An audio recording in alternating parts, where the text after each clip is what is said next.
Today, let's talk about a place that often surprises us when we wake up in the morning, Russia. You might think I'm going to talk about its vodka or Stalin's mustache, but no, I want to talk about the Russia-Ukraine war. You see, we often say not to complicate things, but in Russia, complexity is their way of life. One day you're friends with the Wagner group, and the next thing you know, they're rebelling outside your door.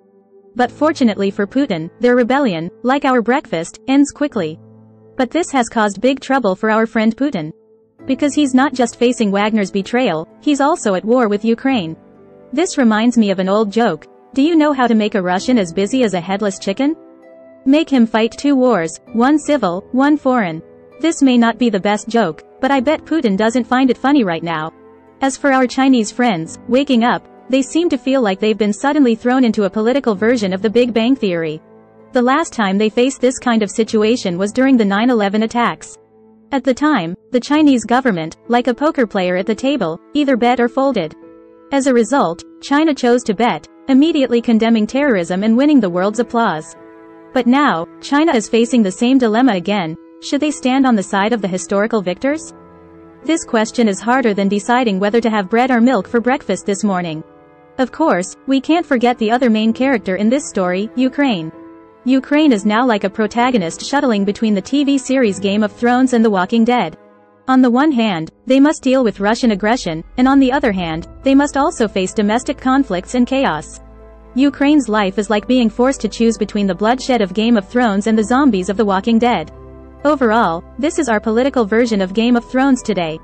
Each character is vying for their own interests, and we are just the audience of this big show. But remember, no matter how this show develops, the ultimate winners can only be those who stick to their principles, dare to take risks, and have wisdom and courage.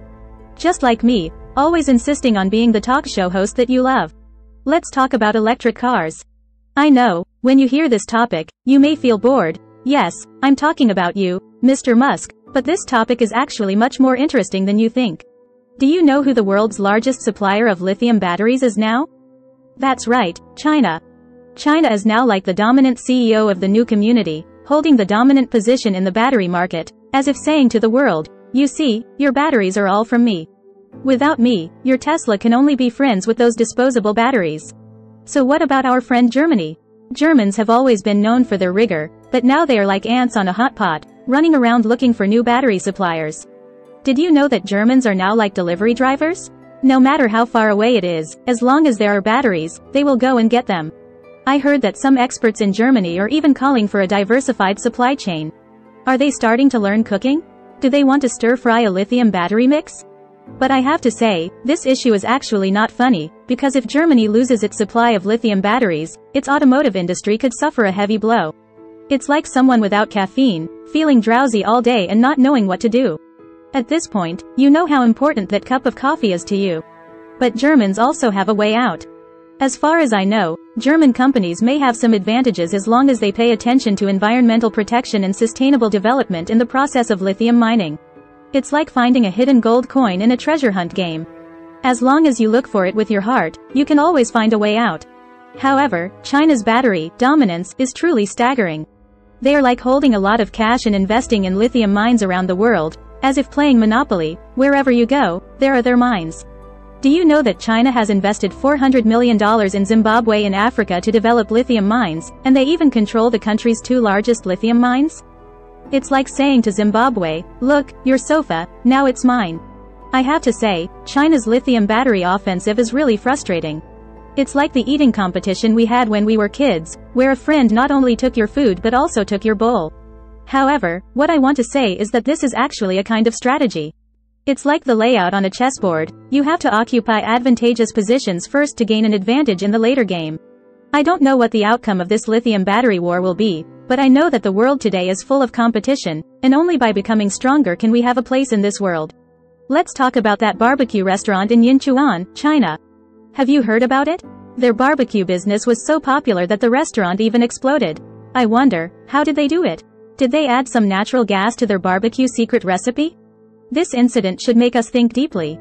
Shouldn't we pay attention to safety while enjoying delicious food? But do you know what the local government did? They actually held a so-called apology meeting, but to me, it looked like an award ceremony, even more lively than the Oscars. The leaders were on stage patting their chests and guaranteeing that they handled it properly, that the leadership team had strong cohesion and took responsibility. I wanted to laugh when I heard this because to me, their handling it properly was just sweeping the problem under the rug, strong cohesion was covering up the truth together, and as for taking responsibility, that was just the ability to push the blame onto others. I think if their work efficiency could be used to solve problems instead of writing these ridiculous praises, then Chinese society might be safer and fairer. I hope that the next meeting they hold will be a real apology meeting, not a self-indulgent award ceremony.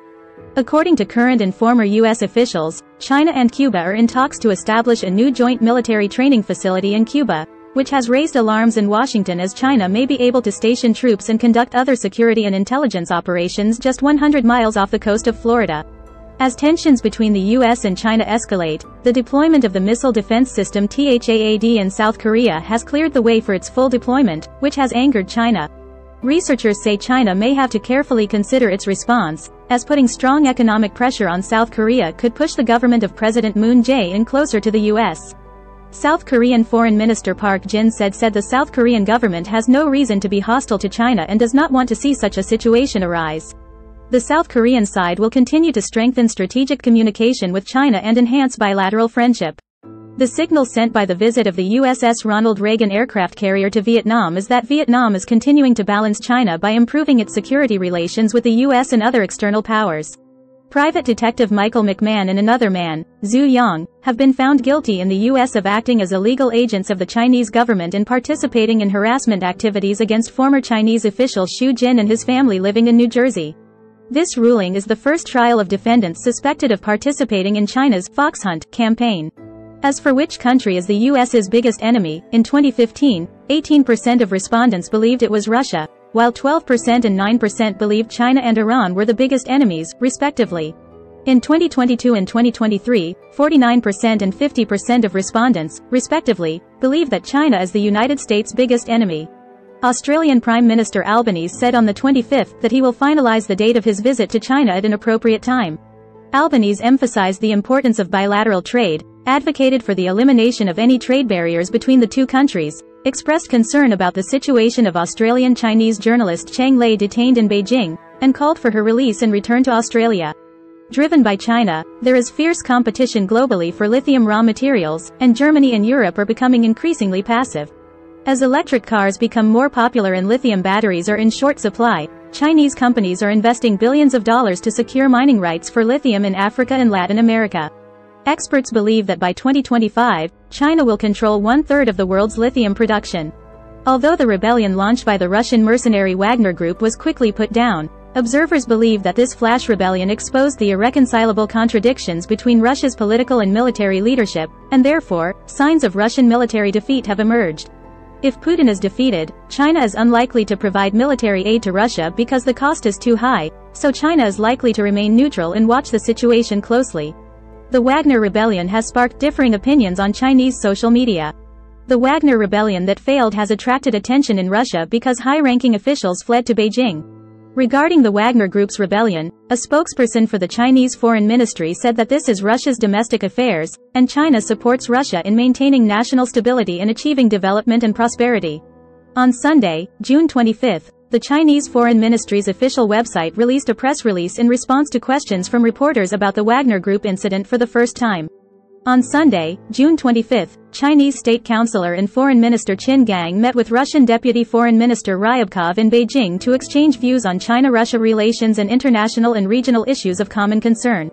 Cathay Pacific flight suspended from takeoff, 11 injured at Hong Kong Airport. The Hong Kong Airport Authority revealed on the 24th that a Cathay Pacific flight to Los Angeles experienced an abnormal signal during takeoff, and the flight was suspended and returned to the parking position. Staff then opened the emergency escape ladder for evacuation. 11 passengers were injured during the evacuation, but 8 of them are in stable condition and 3 have been discharged. The police later stated that the aircraft was suspected of tire failure. BYD has been the global leader in EV sales for 4 consecutive quarters. In the first quarter of 2023, the share of China's BYD in global sales of pure electric vehicles, EVs, and plug-in hybrid vehicles, PHVs, increased by 1.3 percentage points from the previous quarter to reach 21%. China, which accounts for 56% of global EV sales, grew by 29% year-on-year. In May, mainland China's visitors to Japan were 134,000, 82% less than before the pandemic. The total number of visitors to Japan in May was 1.898 million, and demand was driven by cruise ships, with cruise ships departing from mainland China also resuming docking in Japan. Japanese companies plan to set a new high in equipment investment, reducing investment in China by 7%. Japanese companies plan to set a new high in equipment investment, reducing investment in China by 7%. Nikkei surveyed 857 large Japanese companies in 2023 on equipment investment trends. The planned amount for all industries increased by 16.9% compared to the actual investment amount of the previous year, exceeding 30 trillion yen for the first time. By region, investment in the United States and the European Union increased by 30.7% and 36.8% respectively, while investment in China decreased by 7.5%.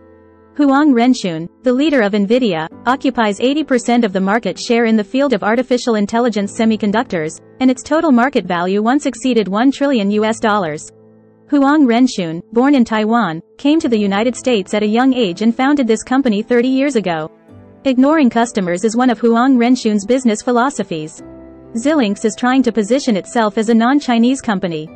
Xilinx has large-scale operations in China, while also heavily relying on sales in the United States, so it needs to balance carefully, not only to deal with the challenges brought by the geopolitical tensions between China and the United States, but also to follow international corporate governance practices.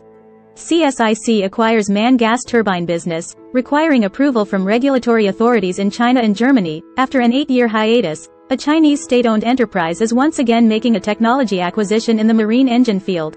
Recently, China Shipbuilding Industry Corporation subsidiary, CSIC Longjiang Guanggan Gas Turbine Company, Limited, signed an asset purchase agreement with MAN, a well-known German engine manufacturer, to acquire its gas turbine business. After being released from detention, the Chinese fan with the surname Di, who ran onto the field to hug Argentine football star Messi during an international friendly match, changed his previously excited and emotional state during interviews and expressed regret for his actions.